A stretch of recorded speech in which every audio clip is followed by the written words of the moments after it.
Hello students, आज हम इस वीडियो में प्रश्नावली 4.2 का प्रश्न नंबर 3, 4, 5 इन तीनों प्रश्न को हल करने वाले हैं। तो चलिए प्रश्न नंबर 3 को पहले हल करते हैं, उसके बाद 4 को, फिर 5 को। तो प्रश्न नंबर 3 जो दिया है, ऐसी दो संख्याएं ज्ञात कीजिए जिनका योग 27 हो और गुणनफल 182 हो। ये प्रश्न है और इसको हमने लिख दिया है। तो यहाँ से हम इसको हल करते हैं। यहाँ पे जो प्रश्न नंबर 3 है वो लिखा है, ऐसी दो संख्याएं ज्ञात कीजिए जिनका योग 27 हो और गुणनफल 182। हमें क्या करना है कि दो संख्या ऐसा ज्ञात करना है जिनका योग करें। योग मतलब जोड़ दें, उन दोनों संख्याओं को जोड़ दें तो 27 हो जाए और उन्हीं दोनों संख्याओं का आपस में गुणा कर दें तो 182 हो जाए। तो हमें तो संख्या नहीं पता है कि वो कौन सी संख्या है जिनका योग 27 होगा और जिनका गुणनफल 182 होगा। तो संख्याएं हमें नहीं पता है, तो जो चीज़ हमें नहीं पता होगा वो हमें मान लेना है। हम यहाँ पे जब इसको हल करेंगे तो लिखेंगे, माना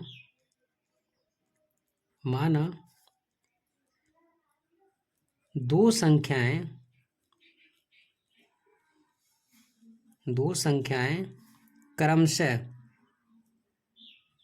क्रमशः x तथा y हैं। ये हमें पहला स्टेप करना है, क्योंकि वो संख्या हमें पता नहीं है तो इसलिए हम उसको मान लेंगे। क्योंकि दो ही संख्या मानना है, दो संख्या दिया है इसीलिए हमें दो संख्याओं को मानना है। तो हम मान लेंगे कि माना दो संख्या क्रमशः x और y है। अब प्रश्न के अनुसार जैसे कहा है वैसे लिखिए। यहाँ पे लिख दीजिए प्रश्नानुसार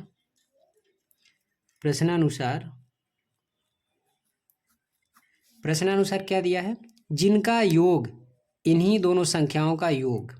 तो x प्लस y, योग मतलब होता है जोड़ना, तो इनका योग कितना दिया है 27। तो यहाँ लिख देंगे 27। ये समीकरण 1 बन गया। दूसरा कंडीशन क्या दिया है, और गुणनफल, और इन्हीं दोनों संख्याओं का गुणनफल मतलब इन दोनों संख्या का आपस में गुणा कर दें तो 182 आ जाता है। तो यहाँ पे लिख देंगे x गुणे y। तो इस तरह दोनों संख्याओं का गुणनफल कितना आ जाता है 182।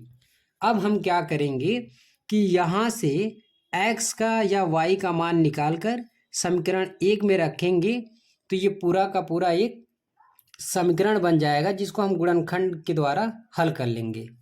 तो चलिए हम क्या करेंगे कि यहाँ पे x को इधर पक्षांतर कर देंगे। ये गुणा में है, इधर जाएगा तो भाग हो जाएगा, तो y बराबर आ जाएगा 182 और बटे में x। इसको बना देंगे समीकरण 2। अब क्या करना है, यही y का मान उठाकर समीकरण 1 में रख देना है। y के जगह हमें ये पूरा का पूरा चीज लिख देना है। तो हम लिखेंगे समीकरण 2 का मान समीकरण 1 में रखने पर, तो समीकरण 2 का मान हम किस में रख रहे हैं, समीकरण 1 में। समीकरण 1 क्या है, x प्लस y बराबर 27। अब y के जगह हम क्या लिखेंगे, y के जगह जो ये निकला इसका मान ये चीज़ रख देंगे। तो लिखेंगे x प्लस y के जगह 182 बटे में x बराबर 27। ये हो गया। अब हमें क्या करना है, इस x का गुणा यहाँ भी कर लेना है, यहाँ भी। सबसे आसान तरीका ये होता है गुणा करने का कि यदि बीच में कोई भी नंबर, कोई भी संख्या बटे में दिया हो तो जिसके बटे में लिखा है उसको छोड़कर बाकी सब में इसका गुणा कर देना है। कुछ इस तरह से इसका गुणा यहाँ कर लेंगे, एक्स स्क्वायर प्लस, इसमें नहीं करना है, जिसके बटे में होगा उसमें नहीं करना है, बराबर इसका गुणा यहाँ कर लेंगे तो हो जाएगा 27x। अब इसको एक तरफ कर लेंगे तो लिखेंगे एक्स स्क्वायर, ये प्लस में है, इस साइड में कर लेंगे तो माइनस में हो जाएगा 27x और प्लस का 182 इधर आ गया 0। अब हमें क्या करना, गुणनखंड करना है। अब एक हमें द्विघात समीकरण मिल गया है। द्विघात समीकरण को अब गुणनखंड विधि से हल करके x और y का मान निकाल लेना है। तो इसको हम कैसे हल करते हैं, कैसे इसका गुणनखंड करते हैं, तो हमें क्या करना है कि कोई दो संख्या ऐसा लेना है कि जिसका आपस में यदि हम गुणा कर दें तो 182 आ जाए, और उन्हीं दोनों संख्याओं को आपस में जोड़ दें तो कितना आ जाए, 27 आ जाए। तो ऐसी दो संख्या हमें लेना है। जैसे मान लीजिए 14 और प्लस 13, इन दोनों को आपस में जोड़ दें तो 27 हो जाएगा, ये चीज़ आ गया। और इन्हीं दोनों का आपस में गुणा कर दें तो 182 आ जाए। तो इन दोनों का आपस में गुणा कर देंगे तो 182 आ जाएगा। तो ऐसे हमें दो संख्या लेनी थी जिसका आपस में गुणा करने पर 182 आए और इन दोनों को जोड़ने पर 27 आए। तो कौन कौन सी संख्याएं हैं? वो संख्याएं हैं 14 और 13। तो लिखेंगे एक्स स्क्वायर माइनस, यही चीज़ ब्रैकेट में लिखेंगे 14 प्लस 13, ये एक्स यहाँ पे लिख देंगे एक्स प्लस 182 और इधर है 0। एक्स स्क्वायर, जब भी यहाँ ब्रैकेट के बाहर माइनस चिन्ह हो तो ब्रैकेट के अंदर का चिन्ह बदल देते हैं, और ये एक्स का गुणा यहाँ भी होगा यहाँ भी होगा। तो ये माइनस का 14x प्लस में है माइनस हो जाएगा 13x और प्लस का 182 बराबर 0। अब हमें जोड़ा बना लेना है, ये जोड़ा बना ये। अब इन दोनों में देखना है कि एक जैसा क्या है, कॉमन क्या चीज़ है। जो चीज़ कॉमन रहेगा उसको बाहर निकाल देना है। तो दोनों तरफ x मिल रहा है तो x बाहर निकाल देंगे। अब यहाँ क्या बचा, x माइनस का 14। इन दोनों में क्या चीज़ कॉमन है, तो लेटर तो है नहीं, x यहाँ है लेकिन यहाँ नहीं है, लेकिन 13 कॉमन है। 13 की पहाड़ा में 182 आ जाएगा, तो यहाँ पे माइनस का और इस चिन्ह के साथ हम कॉमन लेंगे, माइनस का 13 बाहर निकल गया तो ये आ जाएगा x। यहाँ से तो पूरा का पूरा निकल गया तो x बचा, और 13 के पहाड़ा में 182 कितनी बार में आएगा, तो ये आएगा 14 बार में। अब ये दोनों हमेशा एक ही जैसा आएगा, बराबर 0 है, तो इनमें से किसी एक को लिख देंगे x माइनस 14, और ये जो कॉमन लिए हैं इसको एक साथ x माइनस 13 बराबर 0। अब क्या करेंगे, x माइनस 14 बराबर 0 कर देंगे, कॉमा x माइनस 13 बराबर 0। x बराबर, ये माइनस में है इधर आएगा तो प्लस, ये माइनस में है उस साइड में जाएगा तो प्लस। तो इस तरह से जो संख्याएं आ गई वो 14 और 13 आ गई।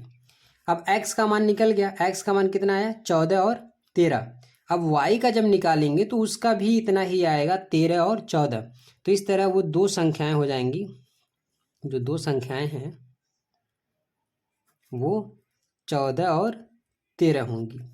अब y का भी मान निकाल के देख ले रहे हैं, तो यही मान समीकरण 1 में रख देंगे। तो समीकरण 1 क्या है, x प्लस वाई बराबर 27। अब x का मान दो बार रखेंगे, एक बार 14 एक बार 13। तो जब x का मान 14 रखेंगे तब देखिए ये इधर प्लस में है, इधर जाएगा तो माइनस हो जाएगा, तो 27 माइनस 14, तो y बराबर कितना आ जाएगा, 13।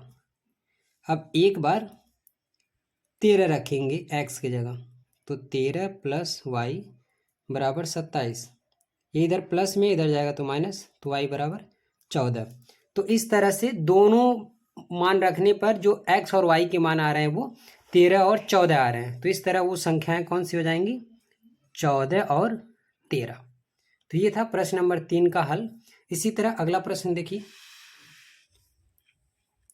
जो प्रश्न नंबर 4 है वो दिया है कि दो क्रमागत धनात्मक पूर्णांक ज्ञात कीजिए जिनके वर्गों का योग। अब हमें क्या करना है, दो क्रमागत धनात्मक पूर्णांक संख्या ज्ञात करना है। तो ये तो संख्या हमें पता नहीं है, और आगे दिया है जिनके वर्गों का योग 365 हो, तो वो हमें मान लेना है। जो संख्याएं नहीं दी होंगी उसको हम मान लेंगे कि माना दो क्रमागत संख्याएं क्रमशः पहले को x मानेंगे और दूसरे को क्रमागत दिया है तो एक को x और दूसरे को x प्लस 1 मान लेंगे।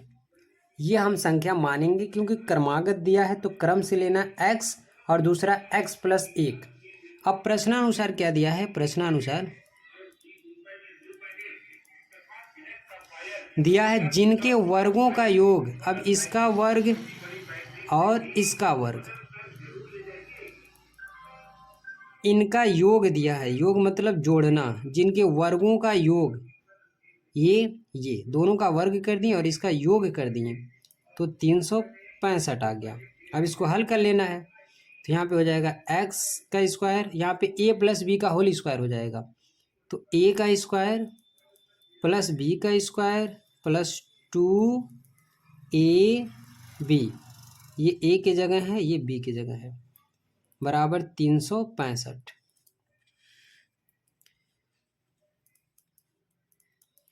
X square plus x square, एक का वर्ग एक ही होगा, प्लस यहाँ पे 2x बराबर 365। अब इन दोनों को जोड़ लेंगे तो 2x स्क्वायर प्लस इसको इसके पास कर लेंगे, ये इधर प्लस में है इधर जाएगा तो माइनस हो जाएगा, 365 में से माइनस कर देंगे 1, तो 2x स्क्वायर प्लस 2x बराबर 364। अब हम देखेंगे कि इसमें 2 कॉमन है तो 2 को बाहर निकाल देंगे तो क्या बचेगा, एक्स स्क्वायर प्लस एक्स इधर 364।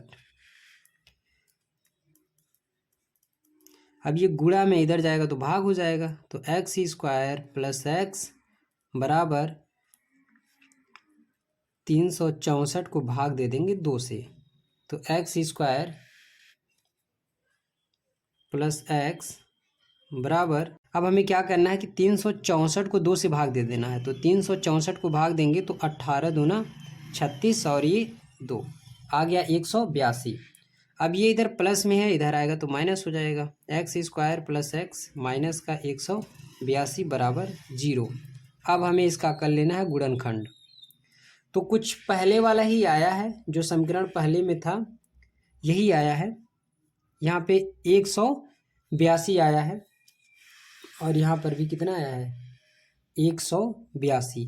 अब हमें क्या करना है कि कोई 2 संख्या ऐसा लेना है जिनका आपस में गुणा करें तो 182 आए और उन्हीं दोनों संख्याओं को आपस में घटा दें तो 1 आए। तो ऐसी कौन कौन सी संख्याएं हैं जिनका आपस में गुणा कर दें तो 182 बन जाएगा और आपस में घटा दें इनको तो 1 बचेगा। तो एक बार हम देखेंगे 14 गुणे 13, इन दोनों का आपस में गुणा करेंगे तो 182 आ जाएगा और इन्हीं दोनों को आपस में घटा देंगे तो 1 बचेगा।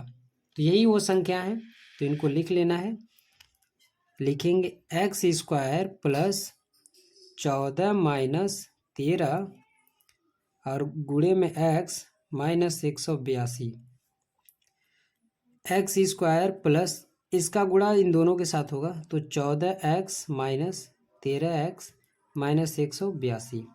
अब हमें क्या कर लेना है, इनका जोड़ा बना लेना है और इसको हल कर लेना है।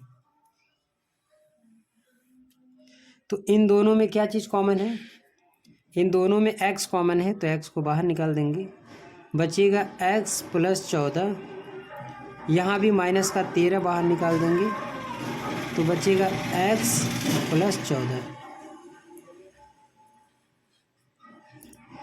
अब ये दोनों एक ही जैसा है तो इसको एक साथ लिख लेंगे x प्लस 14 और जो कॉमन लिए हैं उसको एक साथ बराबर 0, x प्लस 14 बराबर 0, x माइनस 13 बराबर 0, ये प्लस में है इधर जाएगा तो माइनस, माइनस का 14 यहाँ पे प्लस का 13, तो इस तरह से आ गया 13। वैसे हमें माइनस का नहीं लेना है, हमें किसका लेना है प्लस का, तो x का मान आ गया है 13। यहाँ पे हमने पहला संख्या x माना था तो वो निकल गया 13 और दूसरा क्या माना था x प्लस 1, तो 13 में एक ऐड कर देंगे तो आ जाएगा 13 और 14, ये 2 संख्याएं हैं। तो इस तरह क्वेश्चन नंबर तीसरा और क्वेश्चन नंबर चौथा इसी तरह हल होगा। इसी तरह चौथा देख रहे हैं, जो चौथा प्रश्न है वो दिया है कि एक समकोण त्रिभुज की ऊंचाई इसके आधार से 7 सेंटीमीटर कम है। यदि कर्ण 13 सेंटीमीटर का हो तो अन्य दो भुजाएं ज्ञात कीजिए। पहले दिया क्या है उसको बना ले रहे हैं। पहले एक सम त्रिभुज दिया है तो ये त्रिभुज बना लेंगे, त्रिभुज बन गया। ये है कर्ण, कर्ण दिया है प्रश्न में 13 सेंटीमीटर। और जो कंडीशन लिखा है इसको हम देखेंगे। लिखा है कि एक समकोण त्रिभुज की ऊंचाई, ऊंचाई ये है, इसके आधार से 7 सेंटीमीटर कम है। यानी आधार जो भी होगा इससे ये 7 सेंटीमीटर कम होगा। तो आधार हमें नहीं पता है तो यही मान लेंगे कि माना आधार x है। आधार कितना है x। तो जब ये आधार x हो गया तो इससे ये 7 कम है इसकी ऊंचाई, तो x माइनस 7 हो जाएगा। बस इतना हमें करना है। तो यहाँ लिख देंगे कि माना त्रिभुज का आधार x मीटर है, x सेंटीमीटर है। यदि सेंटीमीटर में दिया है तो x सेंटीमीटर है। तो जब हमने आधार को x मान लिया तो आधार जितना भी होगा इससे ये इसकी ऊंचाई 7 कम होगी, x माइनस 7। अब कुछ नहीं करना है, इसका नाम दे देंगे ए बी सी और लगा देंगे पाइथागोरस प्रमेय। लिखेंगे त्रिभुज ए बी सी में पाइथागोरस प्रमेय से, पाइथागोरस प्रमेय क्या होता है? कर्ण का स्क्वायर बराबर लंब का स्क्वायर प्लस आधार का स्क्वायर। कर्ण कितना दिया है 13, तो 13 का स्क्वायर। लंब कितना दिया है x माइनस 7, इसका स्क्वायर। आधार x है, इसका स्क्वायर। तो 13 का स्क्वायर तो 169। यहाँ पे a माइनस बी का होल स्क्वायर लग जाएगा, तो a का स्क्वायर प्लस b का स्क्वायर माइनस 2a, ये a है ये b, a b और प्लस का x square, x square plus 7 का वर्ग 49 माइनस इसका गुणा कर लेंगे तो ये 14x प्लस x स्क्वायर। इन दोनों को जोड़ लेंगे आपस में तो हो जाएगा 2x square plus 49 minus 14x। अब संख्या को संख्या की तरफ पक्षांतर कर देंगे। ये प्लस में है, इधर आएगा तो माइनस हो जाएगा। इधर क्या बचा 2x स्क्वायर माइनस 14x। इनको आपस में घटा देंगे तो 9 में से 9 गया 0, यहाँ पे 6 में से 4 गया 2, यहाँ पर 120 बचा। अब इसको इधर कर लेंगे तो लिखेंगे 2x स्क्वायर। अच्छा अभी 2 भी इसमें कॉमन है, इन दोनों तरफ 2 कॉमन है तो 2 बाहर निकाल देंगे तो 120 बराबर 2 बाहर निकाल देंगे x स्क्वायर माइनस 7x। अब ये इधर गुणा में इधर जाएगा तो भाग, तो 2 को भाग दे देंगे, सॉरी 2 से भाग दे देंगे 120 को, तो 60 बार में चला जाएगा x स्क्वायर माइनस 7x। अब इसको इस तरफ कर लेंगे तो x square minus 7x minus का 60 बराबर 0। अब हमें क्या करना है कि दो संख्या ऐसा लेना है कि जिनका आपस में गुणा करें तो 60 आ जाए, और ये माइनस का चिन्ह है तो उसको घटाएं तो 7 आ जाए। तो यदि हम 12 25 60 इन दोनों का आपस में गुणा कर दें तो 60 आ जाएगा, और इन दोनों को आपस में घटा दें तो कितना आ जाएगा 7। तो हमें ऐसी ही संख्या लेनी है कि कोई दो संख्या ऐसा लेना है जिनका आपस में गुणा करें तो 60 है और आपस में उनको घटा दें तो 7 बचे। तो 12 और 5 लेंगे तो ये आ जाएगा, ये भी आ जाएगा, ये भी। तो हम लिखेंगे x स्क्वायर माइनस 12 माइनस 5 और ये x यहाँ पे लिखेंगे माइनस का 60 x स्क्वायर। अब यहाँ पे माइनस चिन्ह है तो अंदर का चिन्ह बदल देंगे, माइनस 12x माइनस है तो प्लस 5x माइनस का 60। अब जोड़ा बना लेंगे। अब देखेंगे इन दोनों में एक जैसा क्या है, तो x है, बाहर निकाल देंगे x माइनस 12 बचेगा। यहाँ पे प्लस का 5 कॉमन है क्योंकि 5 की पहाड़ा में ये भी आएगा ये भी, तो x -12। जो चीज़ इसमें आया है वही चीज़ इसमें आएगा, बराबर का 0 है। अब ये दोनों एक जैसा है तो किसी एक को लिख लेंगे और ये हो जाएगा x + 5 बराबर 0। x - 12 बराबर 0, x + 5 बराबर 0। ये इधर माइनस में है, इधर जाएगा तो प्लस हो जाएगा। ये प्लस में इधर जाएगा तो माइनस। तो हमें माइनस का नहीं लेना है, हमें प्लस का लेना है। तो जो आधार आ गया, क्योंकि आधार को ही हमने माना था x, आधार आ गया 12 सेमी। जब आधार 12 सेमी आ गया तो इसकी ऊंचाई कितनी होगी? ऊंचाई क्या था? x - 7 था। तो जो x का मान आया उसमें से 7 घटा देंगे तो लिख देंगे 12 - 7, 12 - 7। तो इस तरह ये आ जाएगा 5 सेमी। तो आधार आ गया 12 और इसकी ऊंचाई आ गई 5 सेमी। तो इस तरह से प्रश्न नंबर 3, 4, 5 को हल करते हैं। इसी तरह फिर मिल रहा है नेक्स्ट वीडियो में। तब तक के लिए धन्यवाद।